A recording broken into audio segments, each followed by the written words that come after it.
Assalamualaikum warahmatullahi wabarakatuh. Pada kesempatan kali ini, saya akan menyampaikan materi mengenai pengaplikasian bilangan berpangkat yang dipelajari di Sekolah Menengah Kejuruan kelas 10 semester 1.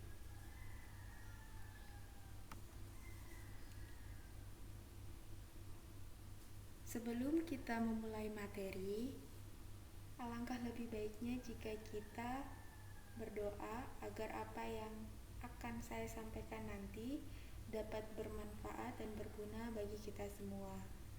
Berdoa dimulai. Cukup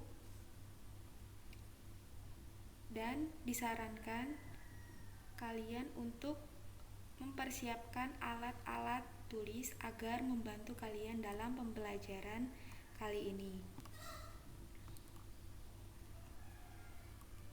Apakah kalian pernah menabung di bank? Jika pernah, kalian akan memiliki sebuah tabungan, di mana di setiap tabungan memiliki bunga majemuk. Bunga majemuk ini biasanya berbentuk persen, seperti 10%, 5%, 15%. Dan biasanya bunga majemuk ini ditentukan per tahun untuk setiap tabungan. Jadi, jika kita jumlahkan tabungan dengan bunga majemuk tersebut, kita akan memperoleh tabungan yang akan kita dapatkan. Jadi, bagaimana sih cara memperoleh hasil tabungan yang kita dapatkan di setiap tahunnya dengan adanya bunga majemuk ini? Nah, salah satu cara menghitungnya menggunakan dengan bilangan berpangkat.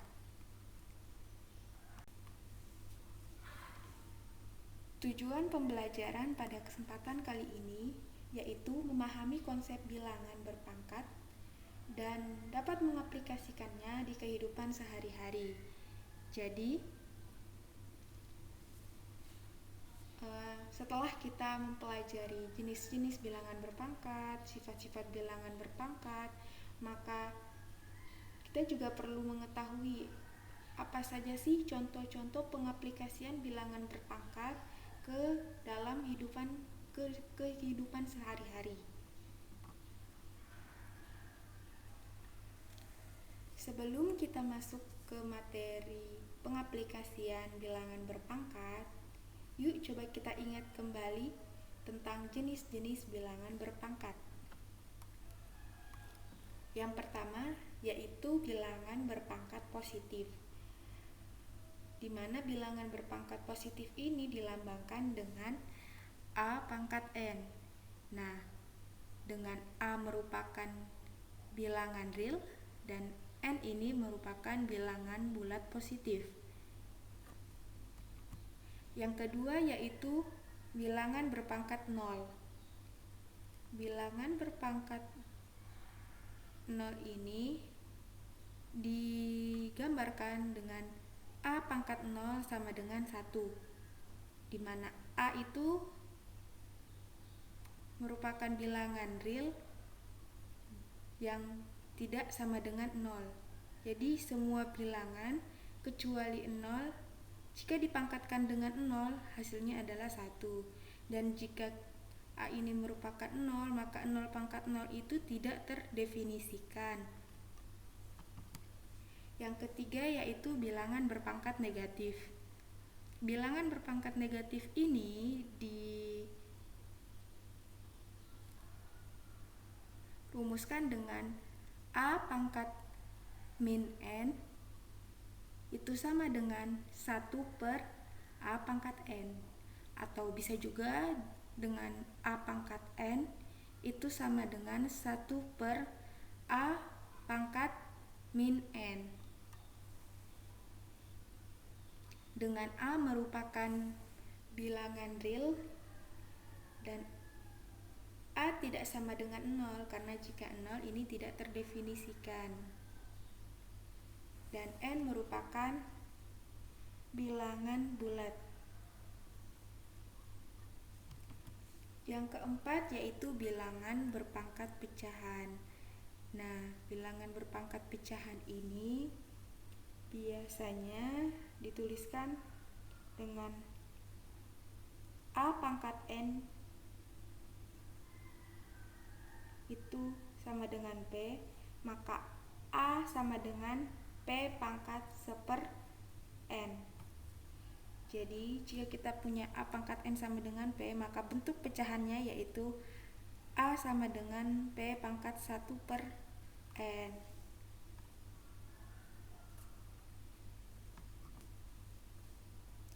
Kita langsung aja ya ke contoh pertama. Rani menabung uang di suatu bank sebesar 200.000 untuk jangka waktu tertentu dengan bunga majemuk 10% per tahunnya. Hal ini berarti bunga yang didapatkan pada setiap akhir tahun itu digabungkan dengan tabungan semula atau modalnya, atau awal tabungan Rani, yaitu 200.000, sehingga pada akhir tahun berikutnya akan memberikan bunga yang sama, yaitu 10%. Yang ditanyakan, berapakah jumlah tabungan Rani 4 tahun kemudian? Nah, kita jawab bersama-sama ya. Sebelumnya kita ketahui dulu. Jadi, yang kita ketahui tabungan awal adalah 200.000.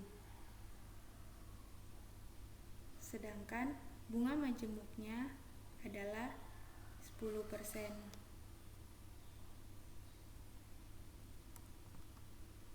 Tanyakan berapakah jumlah tabungan Rina setelah 4 tahun menabung di bank.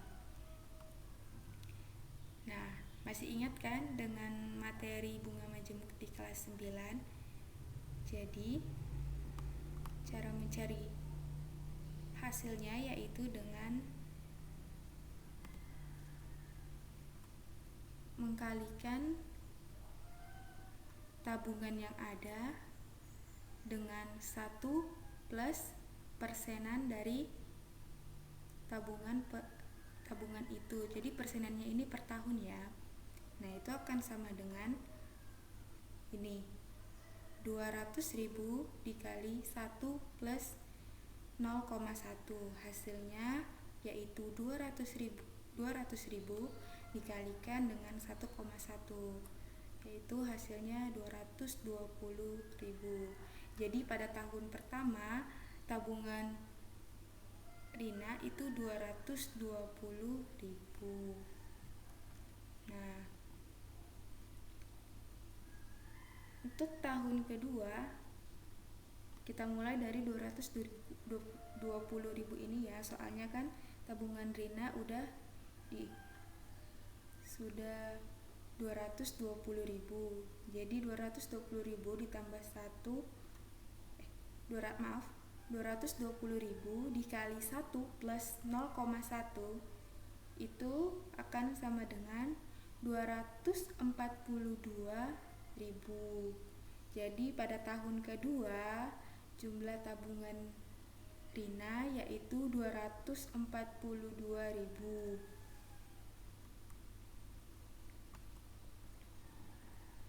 Pada tahun ketiga kita ambil lagi ya yang dari 242.000 itu dikalikan dengan 1 plus 0,1, hasilnya 242 dikalikan dengan 1,1 yaitu 266.200. Jadi pada tahun ketiga hasil tabungan Rina yaitu 266.200.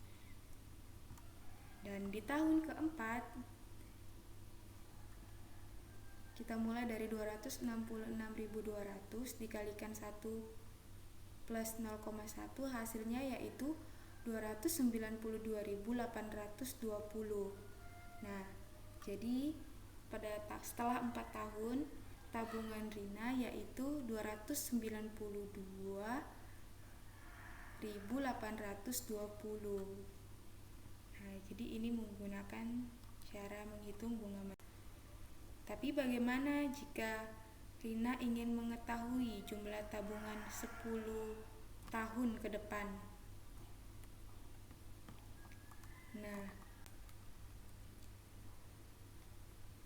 Nah, untuk lebih mudahnya kita bisa menggunakan cara seperti ini. Ini sama saja ya dengan yang tadi, yaitu 200.000 dikalikan dengan 1,1, yaitu hasilnya yaitu 220.000.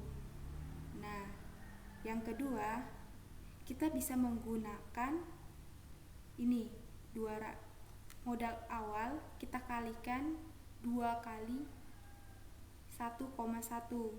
1,1 didapatkan dari ini, 1 plus 0,1 itu ya. Jadi kita bisa tuliskan 200.000 dikali dengan 1,1 pangkat 2. Hasilnya tetap sama, yaitu 242, sama dengan cara perhitungan yang tadi ya. Di tahun ketiga, nah coba kita terapkan lagi ya, yaitu 200.000 dikalikan dengan 1,1 pangkat 3. Hasilnya yaitu 266.200, sama kan dengan yang tadi. Dan begitu pula di tahun keempat, yaitu 200.000 dikalikan dengan 1,1 pangkat 4, itu hasilnya menjadi 292.820. Nah, sama kan dengan hasil yang kita peroleh tadi. Jadi dengan menggunakan bilangan berpangkat ini, tanpa harus menghitung semua dari tahun ke tahun, kita bisa langsung menggunakannya dengan cara mengalihkan modal awal dengan 1 plus bunga majemuk dipangkatkan dengan tahun berapakah yang ingin kalian ketahui. Jadi misalnya kita ingin mengetahui tahun ke-10. Jadi 200.000 dikali 1,1 pangkat 10 itu sama dengan 518.748.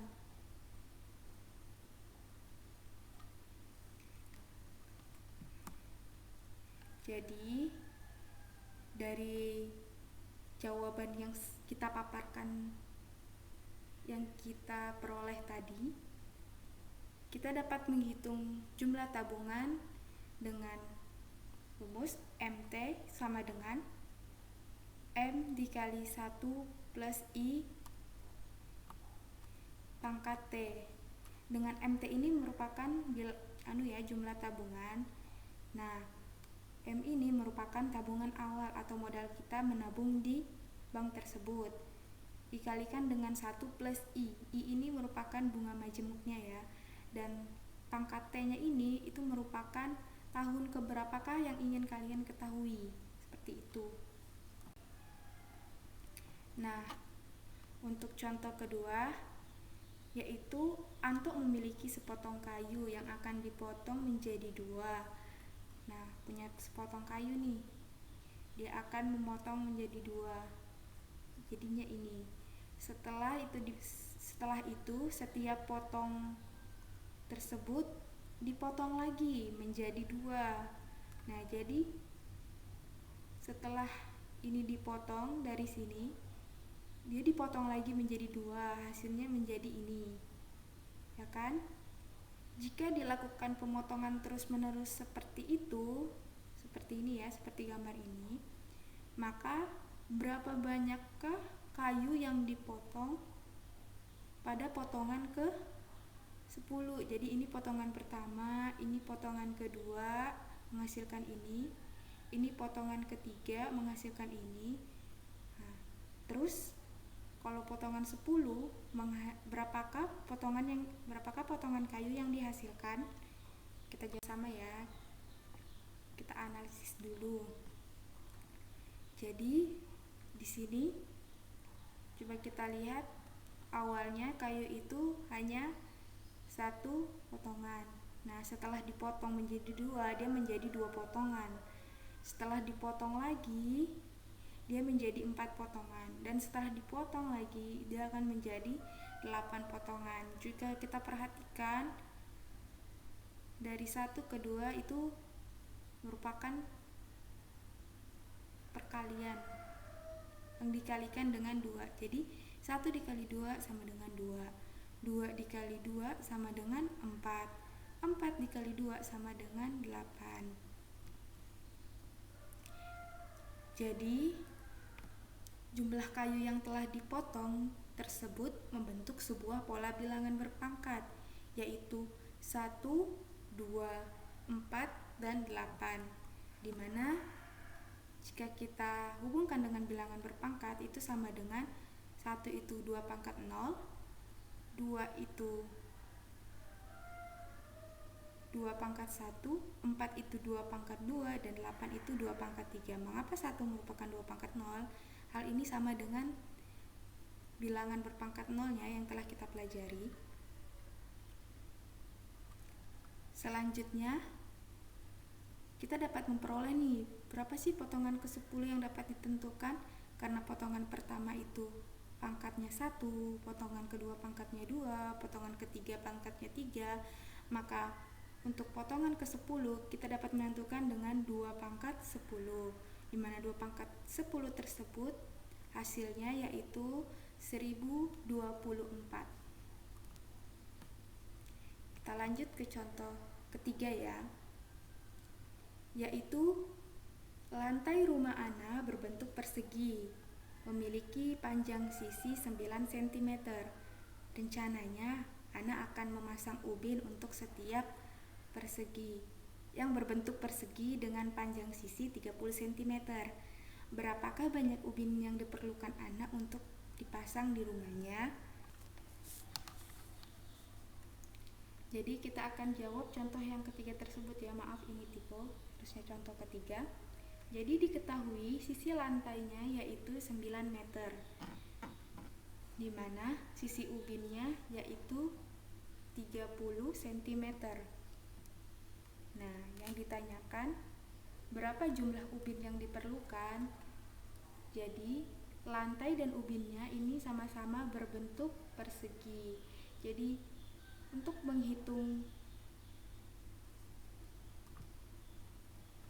banyaknya ubin, kita bisa menggunakan cara dengan luas lantai rumah dibagi dengan luas ubin. Karena sama-sama berbentuk persegi, maka luasnya yaitu sisi kali sisi atau sisi pangkat 2. Nah, kita bisa jabarkan menjadi ini. Kita tuliskan luas rantai rumahnya yaitu 9 meter. Kita pangkatkan 2. Nah, dibagi dengan 30 cm kita pangkatkan 2. Kita ubah dulu nih satuan panjangnya dari meter ke cm agar mudah untuk membaginya, yaitu 9 meter itu sama dengan 900 cm dibagi dengan 30 cm. Ini masih tetap ya dipangkatkan 2 di luarnya. Nah, setelah itu kita gunakan sifat pangkat bilangan. Ini kita masukkan ya pangkatnya, jadi 900 pangkat 2 yaitu 10.000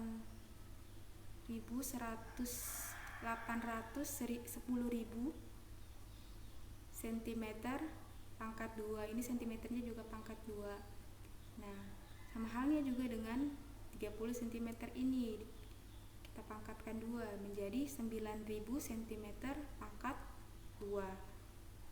Kita bagikanlah, kita hilangkan ini.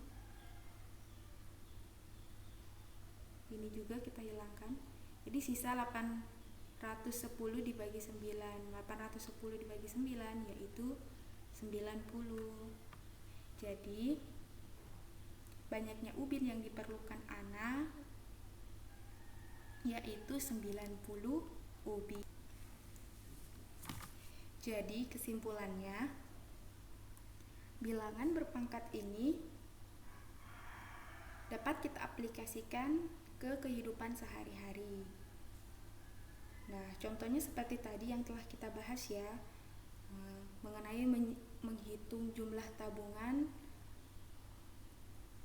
dengan menambahkan bunga majemuk per tahunnya, menghitung luas benda yang berbentuk persegi, dan bisa juga menghitung volume, dan masih banyak lagi.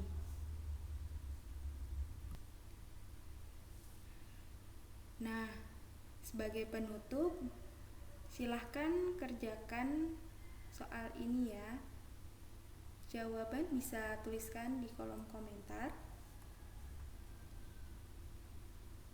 Untuk mengetahui apakah kalian sudah paham atau belum tentang materi bilangan berpangkat.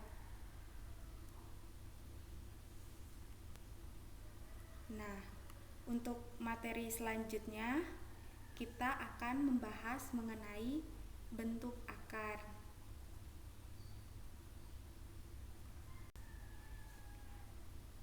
Terima kasih atas partisipasinya. Mohon maaf apabila ada pengucapan atau penjelasan atau penulisan saya yang masih salah. Saya mohon maaf yang sebesar-besarnya. Akhir kata, Assalamualaikum warahmatullahi wabarakatuh.